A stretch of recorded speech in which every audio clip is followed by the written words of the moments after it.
Barkanmu da sake haduwa a wannan darasi.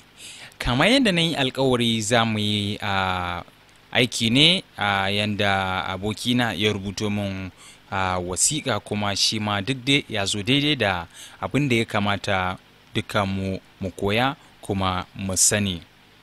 Abin da za mu yi a nan shi ne don mu yi ɗan mantuwa da kuma ya kamata mu juyo domin mu fahimtar da juna.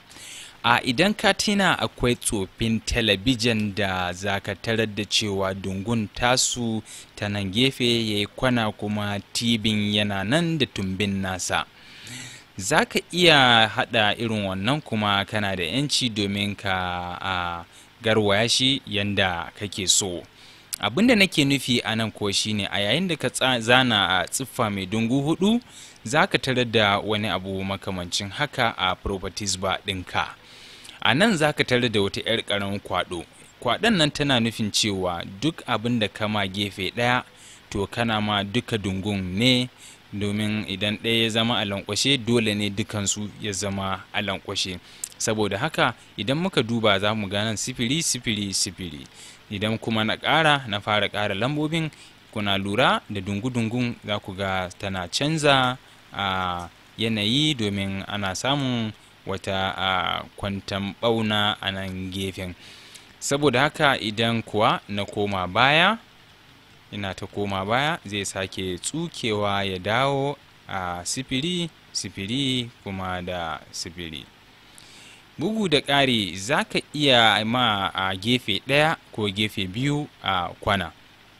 Idan ka zo nan ɓangaren, in ka sa makulli kenan, in ka danna nan ka kunce kwaɗon, yanda za ka iya ma kowa kwana ya ci gashin kansa. Idan na zo ni nan ɓangaren na danna, to za mu tarar da cewa duka sauran wurin suna nan suna kallo na, amma ɗayan gefen ne yake da lankwasa kuma yana shan kwana yanzu har na kai 50.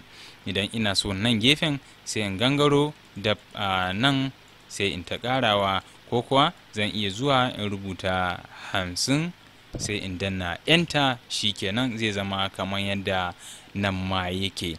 To haɗa wayannan abubuwan duka ana yin su ne a wajen wasu zane, ko kuma inda za a aje a kwanakin wata a kalanda da kuma sauransu. Idan na goge wannan, za mu sake yin wani aiki a nan. A yayin da na zana wannan tsiffa mai dungu hudu, barin canza mata launi. Zan iya zuwa nan ɓangaren in ce shape tool. Idan na zo ni shape tool, zan lura da cewa shi ma akwai wayannan dungu-dungu baƙaƙe da muke da su, amma dukansu sun zaɓi juna. Idan kuma na zaɓi ɓangare guda ne, zan tarar da cewa sauran sun ɓace sun bar shi. Idan na riƙe na ja, to kun ga ya samu kwana a ta nan ɓangaren. Idan na riƙe nan na ja, mun samu nan ɓangaren. Idan na riƙe nan shi kaɗai na ja, mun samu wannan ɓangaren. Saboda haka yin haka za ka iya yin abu wajen haifar da wa'yansu ababai. Yanzu idan na koma nan na yi baya, control za, sai na zaɓi shi shape tool namu, na zaɓi nan. Idan ina son yin aiki da dungu biyu, zan danna shift sai in sake dannawa. Idan na murza su, za mu tarar da cewa ya zana min abu makamancin haka. A yanda yake, idan kuwa na rage girman ya zama haka, sai na sake danna control da, na samu guda biyu. To ga wani abu muhimmi, idan na rike na danna wannan, ina so in juya shi, to kun ga zan iya zuwa in danna nan domin in juya shi ya dawo nan ɓangaren, amma za a iya samun akasi. Idan ina so cikin sauƙi, akwai wani miro da kuma na sama da ƙasa da ke nan gefen. Idan ina so nan ya kalli nan kuma a daidai yadda yake, sai in danna wannan miro button ɗin, za ka ga kanshi ya juyu ya koma nan. Saboda haka yanzu me na haɗa? Idan kuwa na zo nan ɓangaren na ce wannan ta zama ruwan ɗorawa, na ɗauki ɗayan wannan ɓangaren sai na ba da jan launi. Idan kuwa na haɗa su sanin kowa ne ya bani hoton capsule da ake saya a kemis da sauransu. So za ka iya haɗa su zama ƙungiya kamar yadda muka yi magana, ka right click sai su zama group. Idan ka ƙara girman ɗaya ka ƙara girman duka, ka ƙara girman wannan ka ƙara girman wannan. Saboda haka za ka iya su da yawa ka ajiye su a gefe. Misali idan za ka yi wani abun da ya shafi kiwon lafiya na a daina shan kwaya da sauransu, to za ka iya wallafa shi cikin sauri ba tare da bata lokaci ba. To barin cika alkawarin da na yi, zan so in yi wannan yar poster din a tsaye. Abin da nake so mu gane a nan shine za mu yi wasu darussa na yankan hoto daga background, amma wannan za mu yi yar karama ce domin kuwa mu cimma burinmu don dai kawai mu ga na ansa tambayan shi abokina. Idan ba mu manta ba za mu iya ɗauko hoto kamar yadda na faɗa a file, za mu ce import. A nan kuwa zan je ni ɓangaren na'urata domin in zaɓo wani hoton da nake so in yi aiki da shi. To gaskiya barin yi wasa wajen ɗauko hoto na His Excellency Alhaji Ibrahim Hassan Ɗan Kwambo, shine gwamnan jihata, wanda kuma ina fahariya da jihata, ina fahariya da shugaban nawa, domin mutum ne wanda ga kwata-kwata baya wasa da harkan ilimi. Yana son kowa ya zamanto yana da ilimantarwa na musamman, domin kuwa wani abin da muke bukata kenan, ko kuma gabaki daya a ƙasan tamu ta Najeriya. Za mu zana tsiffa ne mai dungu hudu domin aikin namu yayi kyau, sannan kuma girman kalandar ya danganci takardar da ka zaɓa, kamar A4. Idan kuma kana son kaman ka yi wanda ya fi shi girma, za ka je ka A3 ko ka je A4. kamar yadda na yi magana, idan baka gane wayannan girman takardun ba, za ka iya zuwa inda ake sayar da paper su ma bayani wane ne A2, wane ne A3, wane ne A4. Saboda haka ina so in sa hoton nan ne a cikin wannan allon. Zan rike hoton, sai in je ni effect, sai in zo ni power clipping, place inside, sai in danna. Idan ka sa hoton ya zama yana cikin wannan tsiffa mai dungu hudu, zan iya right click domin in cike, in tabbata cewan ba ni da wani wuri da ya dan ragu da ba a saka ba.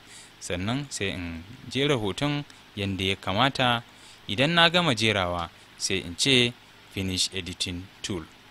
Abu na biye da zan yi domin ɗan ƙawata shi shine zan ɗauko tsiffa mai dungu hudu, sai in sarrafa a nan gefen. Idan na sarrafa a gefen nan, sai in ba da jan launi. Idan na ba da jan launi, zan iya kuma in je in ce convert to curves, sai in je ni shape tool. Idan ba mu manta ba, duka abin da nake yi mun yi daga darasi na farko dai har zuwa yanzu, ba abin da nake yanzu da ban faɗakar ba. Sai ka ce add to curve. A nan za mu iya lankwasa nan gefen, mu kuma lankwasa nan gefe. Idan muka lankwasa gefen nan, zan cire outline domin ba na so. Idan na haka, sai in sake double control D domin ya zama biyu, sai in ce koriya, in sake control D ya zama biyu, sai in ce fara. Idan na haka, zan iya zaben dukkansu su uku kamar yadda za mu gani a nan. Sai in je ni effect, sai in ce power clip, place inside wannan container tamu da muka sa hoto. Sai mu yi right clicking. Idan muka je edit, sai mu gangaro da wayannan mu kawo su ƙasa nan. Idan ba ku manta ba, mun yi magana akan order. Idan muka ɗauko ja, sai mu yi right click, sai mu ce ya matso zuwa gaba.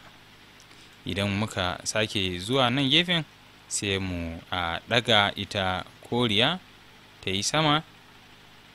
Sannan za mu iya ɗaukan farar launi sai mu jera ya ɗan zanna a nan. Idan mun ga ya zanna mana yadda muke so, sai mu ce finish editing tool. Yanda kuka gani wannan ya bada armashi kuma ya gyara hoton. Idan ina son sake hada irin wannan a ta sama, ba sai na sake zanawa ba, zan yi right click sai in je ni edit content ya sake buɗa min wannan, sai in kewaye su sai in ce control da D zai haifa min irin su, sai in rike a hankali in kai sama.